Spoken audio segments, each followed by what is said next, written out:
अभी तुम चाहे किसी भी क्लास में आ गए हो, लेकिन तुमने एक चीज नोटिस करी होगी कि जो पिछले वाले तुम्हारे एग्जाम गए ना, उसमें तुमने कुछ गलतियों के बारे में रियलाइज किया होगा। तुम्हें ऐसा लगा होगा कि यार ये गलतियां मेरे से हुई हैं, अगली बार मैं वो गलतियां नहीं करूंगा अगला जो भी एग्जाम आएगा। बट यकीन मानो जब तुम्हारा नेक्स्ट एग्जाम आएगा ना, तो भी तुम सेम गलतियां करोगे और फिर उस एग्जाम को देते समय सेम गलतियों को रियलाइज करोगे कि यार पूरे साल अगर हमने ये गलतियां नहीं करी होती तो आज की बात कुछ और होती। सो आज की इस वीडियो में हम लोग 7 उन बड़ी बड़ी गलतियों के बारे में बात करने वाले, जिनको रियलाइज तो हर स्टूडेंट लगभग करता ही करता है और ये भी सोचता है कि हमें इनको जल्दी से जल्दी सुधारना है, बट कभी भी सुधार नहीं पाता और वो गलतियां अगेन एंड अगेन होती जाती हैं। सो तुम चाहे किसी भी क्लास में हो, एक पेपर उठाओ और उस पेपर पे 7 गलतियां लिख लो, उसको अपने आसपास में ऐसी जगह पर रखो जहां आपकी नजर बार बार पड़ती जाए, जिससे इस बार के जब तुम एग्जाम फाइनली में दे रहोगे तो तुम इन 7 गलतियों को दोबारा से रिपीट नहीं करोगे। सबसे पहली गलती, तुम नोट्स नहीं बनाते। देखो, तुमने पूरे साल क्लास अटेंड करी, तुमने पूरा रफ वर्क करा, तुमने पूरा लैब अटेंड करी, तुम पूरे दिन स्कूल गए, कोचिंग गए, ट्यूशन गए, सब जगह पर गए, तुमने पूरा सिलेबस रटा, बट तुमने नोट्स नहीं बनाया, जिसका खामियाजा तुमको पता चलता है बोर्ड के टाइम पर। तुम बोर्ड नहीं, मतलब जो भी एग्जाम है, मेरे मुँह से अगर बोर्ड निकल जाए तो उनको अपने एग्जाम से ही रिलेट करना, चाहे आप 9, 10, 11, 12 किसी भी क्लास के हो। बोर्ड एग्जाम है तो एग्जाम से ही रिलेटेड करना, ठीक है। तो आपके जो एग्जाम हो रहे होते हैं उस टाइम पर आप सोचते हो यार कि मेरे पास नोट्स होते तो मैं काश दोहरा लेता, फटाफट से मेरा रिवीजन हो जाता और मैं बहुत आसानी से अपने एग्जाम दे पाता। बट पूरे साल जो है आप खाली मस्ती कर रहे थे, आप ये सोच रहे थे कि कल से बना लेंगे, परसों से बना लेंगे, और आपने नहीं बनाया। सो दैट आप ये गलती बिल्कुल नहीं करोगे कि नोट्स नहीं बनाओ। इस बार चाहे आपका जो भी क्लास हो, हर सब्जेक्ट के आपको नोट्स बनाने, इवन मैथ तक के लोग नोट्स बनाते हैं, क्योंकि नोट्स बनाने से बहुत सारे फायदे होते हैं। क्या क्या फायदे होते हैं वो आपको बताने की मुझे जरूरत नहीं है, लेकिन अच्छे नोट्स कैसे बनाए उसका वीडियो मैं यहाँ पर दे दूंगा, आप जाकर के देख लेना। दूसरी गलती, बहुत सारे लोग नोट्स बनाते हैं बट उनको ढंग से नहीं रखते हैं। अब देखो, बहुत सारे लोग क्या करते हैं, रफ कॉपी पर नोट्स लिख देंगे या कहीं और लिख देंगे। कई बार वो कॉपी ढंग की नहीं बनाते, ठीक है, वो कोई 10 रुपए वाली, कोई 20 रुपए वाली कॉपी ले लेंगे, 20-30 पन्ने की, आधे नोट्स लिखे और बाद में वो कॉपी खो गई। सो अगर आप नोट्स बना ही रहे हो, अपनी मेहनत लगा ही रहे हो, तो आपके जितने सब्जेक्ट हैं, पर सब्जेक्ट की एक मोटी कॉपी होनी चाहिए आपके पास में। आप चाहे किसी भी क्लास में हो, लगभग 500 पेज की स्पायरल में आपके पूरे साल के जो नोट्स हैं वो एक ही कॉपी पर आ जाएंगे और आपको बार बार कॉपियां खरीदने की और उनको संभाल करके रखने की जरूरत नहीं पड़ेगी। सारे के सारे नोट्स एक पास रह जाएंगे। तीसरी सबसे बड़ी गलती कि आप नोट्स पढ़ते नहीं। देखो, आपने नोट्स पूरे साल बनाया भी है, आपने नोट्स को अच्छे से रखा भी, बट आप उसको पढ़ते नहीं हो। बोर्ड का एग्जाम जब आ रहा होता है तो आप क्या करते हो, किताबों से पढ़ने लग जाते हो या फिर सपोर्ट मटेरियल जैसी चीजों से पढ़ते हो, यूट्यूब की वीडियोस वगैरह देखने लग जाते हो, बट आप अपने बनाए हुए नोट्स का रिवीजन नहीं करते।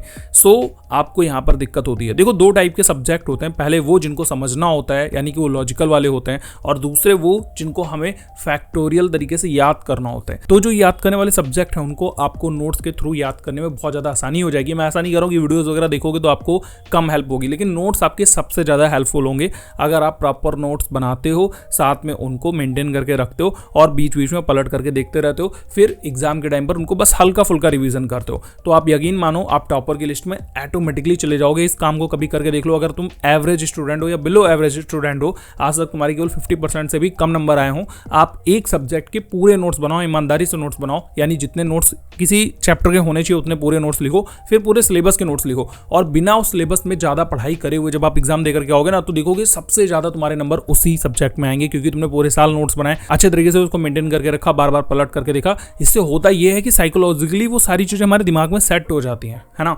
सो नोट्स बनाओ, उनको कायदे से रखो और फिर सही समय पर उनको पढ़ते रहो।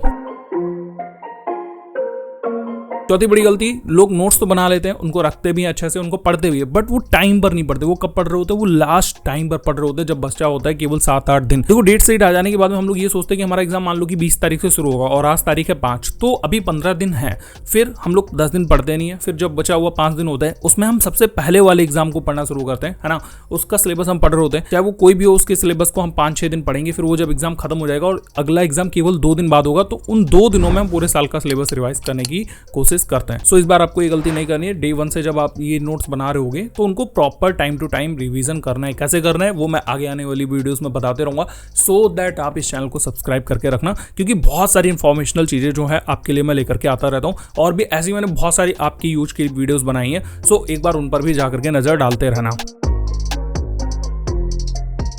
पांचवी बहुत बड़ी गलती, लोगों का काम पूरा नहीं रहता। अब देखो सिलेबस आपका जो है वो चल रहा है, आपके स्कूल टीचर पढ़ा रहे हैं, आपके ट्यूशन टीचर आपको पढ़ा रहे हैं, बट आपने काम पूरा नहीं किया। आप प्रोक्रेस्टिनेट कर देते हो दोस्तों के चक्कर में, गेम खेलने के चक्कर में, क्रिकेट खेलने के चक्कर में, या फिर लड़कों से बात करने के चक्कर में। लड़कियों के लिए बोल रहा हूँ, स्पेशली बहुत सारी लड़कियां बात करती हैं अपना सिलेबस छोड़ करके। सो जब आप अपना काम पूरा नहीं रखते हो तो जो आगे का सिलेबस पढ़ाया जा रहा होता है, अगर आपने वो क्लास भी अटेंड कर ली होती है तो आपको कुछ भी समझ में नहीं आ रहा होता, क्योंकि पीछे का आपने काफी सारा बैक जो था, पीछे का काम था, वो छोड़ दिया। सो काम को प्रॉपर मेंटेन करके रखो। आपका जो चैप्टर पढ़ाया जा रहा है वहां तक आपका काम होना चाहिए। काम करने का मतलब है कि आप उस सिलेबस का जो भी होमवर्क दिया गया हो, जो भी आपको चैप्टर रिवाइज करने को दिए गए हो, जिसका टेस्ट होने वाला हो, जिसके नोट्स बनाने को कहे गए हो, या खुद से नोट्स बना रहे हो, वो प्रॉपर बना करके रखो। अगर एक दिन आपने नोट्स नहीं बनाया तो अगले दिन डबल मेहनत करो। ये मत सोचो कि इसका नोट्स मैं संडे को बना लूंगा या किसी और दिन बना लूंगा जब टाइम मिलेगा। नहीं, उसको सबसे पहला तुम्हारा यही काम होना चाहिए कि पहले वो नोट्स मुझे कंप्लीट करने हैं। छठी एक और बहुत ज़्यादा बड़ी गलती जो कि हमारे यहाँ के बच्चे लोग करते रहते हैं, वो ये है कि बहुत ज़्यादा छुट्टियां मारते हैं। अब देखो, छुट्टियां मारना कोई गलत नहीं है, लेकिन आपको ये ध्यान देना होगा कि आप छुट्टियां कब ले रहे हो और किस इंस्टीट्यूट की छुट्टियां कर रहे हो। देखो, आप बेसिकली 3 तरीके की पढ़ाई कर रहे होगे। सबसे पहला स्कूल में, दूसरा आप ट्यूशन कोचिंग सेंटर या फिर आपके आसपास में कोई भैया दीदी पढ़ा रहे हो उनके पास पढ़ रहे होगे, और तीसरा जो है आप ऑनलाइन पढ़ रहे होगे। अब इन तीनों में आपको ये मेजर करना है कि सबसे बेहतरीन कौन पढ़ा रहा है। ठीक है, किसका ऐसा पढ़ाना है जिसको आप एक भी दिन मिस नहीं करना चाहते, क्योंकि अगर आपने एक दिन मिस कर दिया तो वो काफ़ी ज़्यादा पढ़ा देंगे। कई बार ऐसा होता है कि हम लोग स्कूल में पढ़ाई कर रहे होते हैं, बट हम लोग उस पर ध्यान नहीं देते, क्योंकि हमें पता होता है यही वाली चीज़ें हमें तो ट्यूशन में पढ़ाई जाएंगी और वहाँ पर अच्छे से पढ़ाई जाएंगे, हम अपने डाउट्स भी क्लियर कर लेंगे, बट स्कूल में हम नहीं कर पा रहे हैं। इन्होंने केवल एक एक्सरसाइज का पहला क्वेश्चन लगा दिया, बाकी तो कराया ही नहीं। सो आप उसको छुट्टी कर सकते हो, ठीक है, वो भी कभी कभी। लेकिन आपको उस ट्यूशन की, उस कोचिंग की या उस ऑनलाइन क्लास की छुट्टी नहीं करनी है जहाँ पर हर चीज़ बहुत ही नियम से, टाइम टेबल के हिसाब से और डिसिप्लिन के साथ में चल रही है। तो उसकी छुट्टी मत करो। कोशिश करो बहुत ज़्यादा इमरजेंसी आ जाए तो आप कर भी लो, और जब अगर गलती से छुट्टी हो जाए तो पहले उस छुट्टी को रिकवर करने की कोशिश करो। ऐसा नहीं कि पूरा साल तुमने मस्ती में बिता दिया, महीने में केवल 10 दिन स्कूल जा रहे हो या ट्यूशन अटेंड कर रहे हो, क्लास अटेंड कर रहे हो, और उसके बाद में तुम छुट्टी कर रहे हो। 7वीं और बहुत ज़्यादा बड़ी गलती जो हमारे इंडिया की आधी से ज़्यादा पॉपुलेशन जो है वो इस चक्कर में परेशान है, मैं तो कहूँगा सारे स्टूडेंट परेशान हैं, वो ये है कि वो 5वीं 6वीं क्लास से ही अपना पार्टनर ढूंढने लग जाते हैं। आपको बात करनी है, आप नॉर्मली बात करो, लेकिन जो सबसे आपका इंपॉर्टेंट काम है वो है आपकी पढ़ाई, उसको तो मत छोड़ो। ठीक है, आपका सबसे इंपॉर्टेंट काम होना चाहिए पढ़ाई। जब आपकी पढ़ाई हो जाए, जब आपका काम पूरा हो जाए, जब आपके नोट्स कंप्लीट हो जाए, तब आप बाकी फालतू की एक्टिविटी पर ध्यान देने की जरूरत अगर हो तो ही देना। ये सब वैसे भी जिंदगी में काम नहीं आने वाला, सो दैट इनसे बच करके रहो। लेकिन अगर तुम इसमें डूबे पड़े हो तो मैं तुमको मना नहीं करूंगा कि भैया उस मछली के पीछे उस तालाब में मत कूदो, अपनी लाइफ बर्बाद करो, अच्छी करो, उससे फर्क नहीं पड़ता। लेकिन आपका काम जो मेन प्रायोरिटी है वो नहीं छूटनी चाहिए। इतनी चीजों को अगर आपने ध्यान दिया तो आपके एग्जाम एकदम जबरदस्त होंगे और आपके मार्क्स एकदम छप्पर फाड़ के आएंगे। तो ये तो वो 7 गलतियां जो मैंने जनरली लोगों को करते देखा है। इसके अलावा भी बहुत सारे टाइप की गलतियां हो सकती हैं जो आपकी नजर में लग रहा हो कि हाँ भाई ये गलती है जो मैं करता था, इस बार नहीं करूंगा। अगर ऐसा कुछ रियलाइज किया है और उसको पॉइंट आउट करना चाहते हो, फ्यूचर में उसको नहीं करना चाहते हो, तो कमेंट बॉक्स में बता देना। मैं मिलता हूं आपसे अगली वीडियो में, तब तक के लिए गुड बाय, टेक केयर, अपना ख्याल रखो, देखते रहो फुल ऑन काइट।